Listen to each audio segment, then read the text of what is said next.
slight technical difficulties. Right.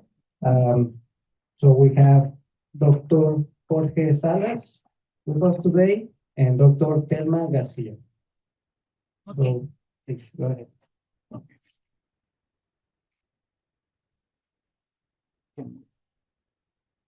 Yeah.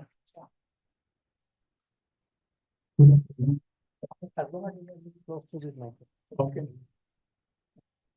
Thanks to the organizer for the invitation, and thanks to you for joining us this day. We are living in a special region worldwide called Paso del Norte. We have a population of 2.5 million inhabitants, and with an average rainfall of about 150 millimeters, which is very low, with great evaporation rates in this region. And Paso del Norte constitutes one of the largest international cross-border regions in the world and the largest metropolitan area on the border. Paso del Norte region is one of the most environmental damaged, prolific in irrigation, hydrological developed area in the Rio Grande, Rio Bravo Basin. Rio Grande for the United States, Rio Bravo for Mexico. Climate change is expected to affect the quality of aquatic environments while accentuating sustained drought and water scarcity. Laws and regulations governing water in the Paso del Norte region need to be adapted to this reality. Water security in the Paso del Norte region is a binational challenge. Institutions have to be well thought out, clearly targeted, and make context specific. Climate change projection predicts a rise in temperature, which may result in a reduction in water resources availability. Paso Metropolitan Statistical Area faces climate risk, including drought, flash flooding, air pollution, extreme heat, and extreme cold. Okay. First, I want to apologize, but my English pronunciation is not very good, so I try to speak slowly and clear. Thank you. Management of transboundary aquifers is a vexing water resources challenge, especially when the aquifers are overexploited. The Hueco Bolsón aquifer, which is bisected by the United States-Mexico border and where pumping far exceeds research, is an example. Alex Meyer et al. Conducts a binational multi-sector serious game workshop to explore collaborative solution for extending the life of the shared aquifer. They found out that 1. Participants agreed that action is calling for and that completely depleting the fresh water in the shared aquifer could be catastrophic to the region. Addressing depletion and prolonging the life of the aquifer will require binational action because action on only one side of the border is not enough. And 3, informal binational cooperation will be required to be successful. Not only the Hueco Bolsón aquifer faces the previous challenge, but also the Mesilla Conejos Médanos. About 11% of the Rio Grande alluvial groundwater volume is recharging annually, an amount that is less than recent withdrawals.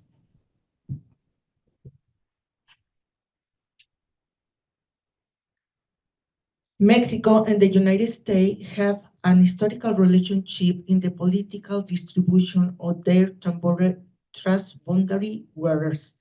Transboundary water systems emerge as strategic reservoirs in the process of building water security and the border shared by both nations. However, in the Paso del Norte region, the competition for access and appropriation of transboundary groundwater that had emerged in recent decades has provoked political tension due to the legal and institutional gaps that regulate and to the asymmetric institution process. It is important that both countries design a sovereign and interdependent water policy that promotes cooperation and the equitable distribution of the transboundary groundwater.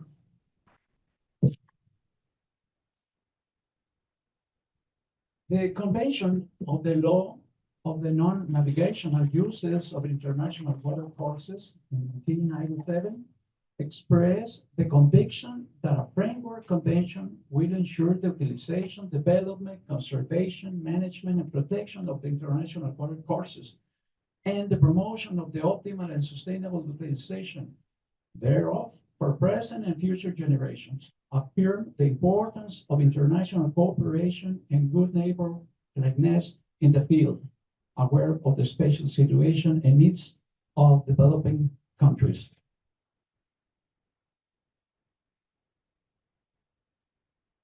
What's the description of this treaty or this great convention? The Convention of the Law of the Non-Navigational Uses of International Water Courses is a multilateral treaty adopted by the United Nations in its assembly on the 21st May 1997.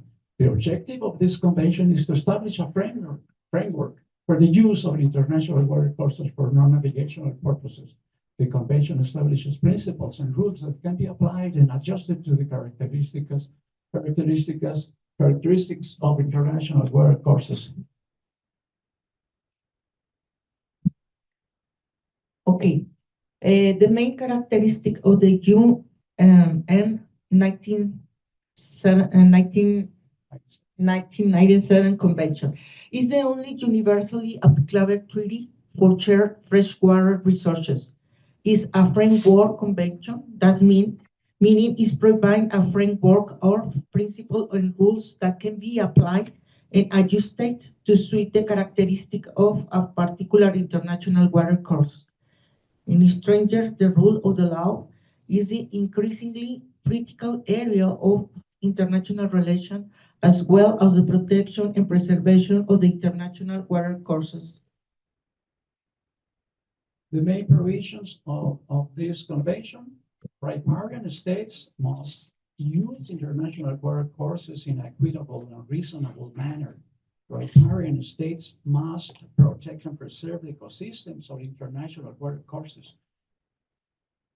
Riparian states must prevent, reduce, and control pollution of international water courses. The states must cooperate with each other, and riparian states must exchange information on water course conditions.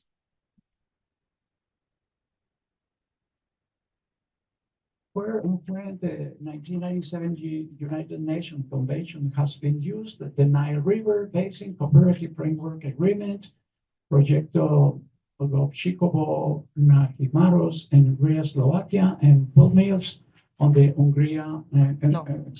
Uruguay River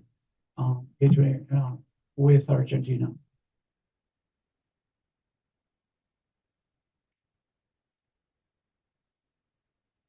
And we have two water treatments.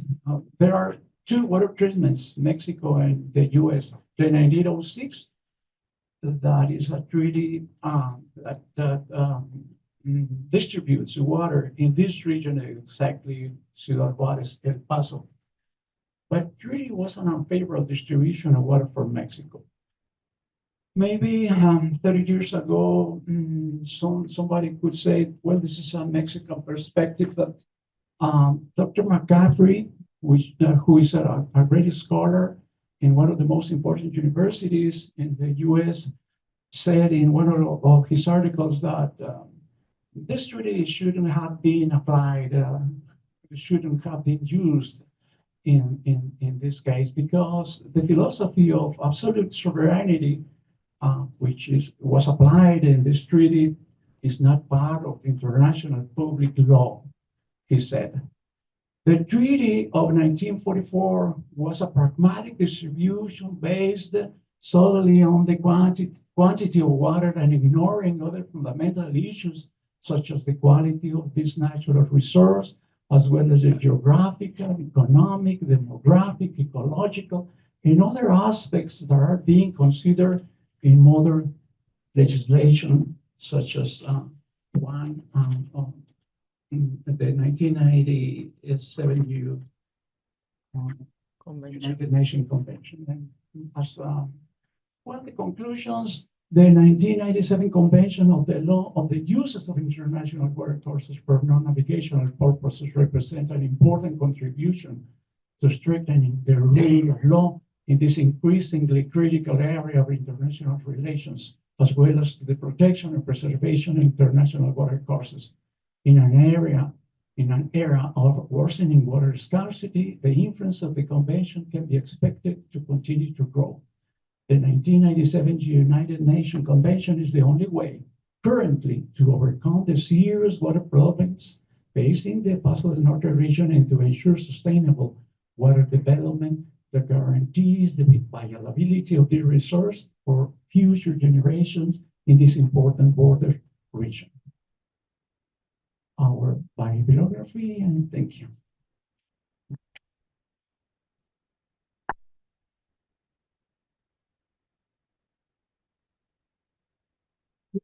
Thank you so much for your presentations on water governance, which is a very complicated topic for everyone to kind of get a grasp on, because there's a lot of treaties to follow up on.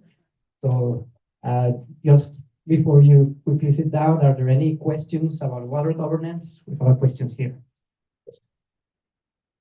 Do you feel like the treaty is being implemented in an equitable way now, or do we need improvements? Because I saw a long list of items that were supposed to be met, like protecting the riparian areas on the border and protecting water quality. It seems that there's not very good enforcement of the treaty now.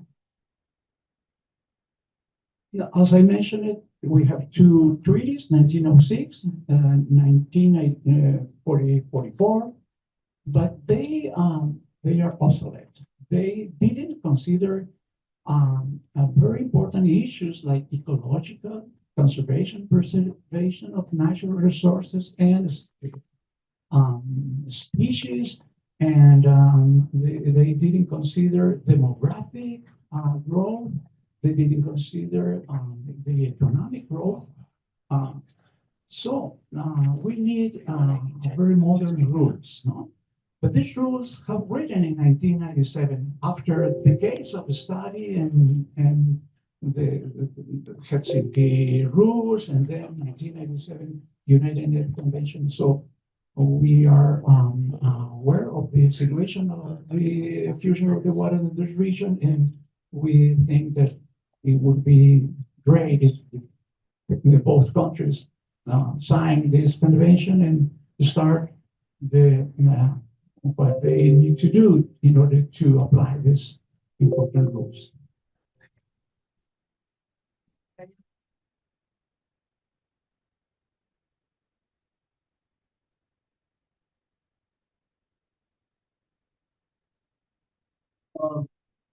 Currently, the 1944 treaty is back in the news because Mexico owes the U.S., under the terms of the treaty, water that's delivered to the lower Rio Grande Valley in Texas. And political forces in Texas are demanding that Mexico deliver this water now, even though the treaty gives them some more time. So we see this tension growing, but and then we have the situation with the Colorado River, with the Tijuana River, the pollution that's flowing from Tijuana into the Pacific Ocean. A lot of flashpoints and conflicts along the border, but I have not in any of these cases heard anybody raise the issue of the 1997 convention. So I'm wondering, what will it take to put that reality, or the fact that this convention exists, as a possible, at least part of the solution to these conflicts over water on the border? We have problems with the Treaty of 1944 because the biggest state in Mexico, Chihuahua, became the the water loser.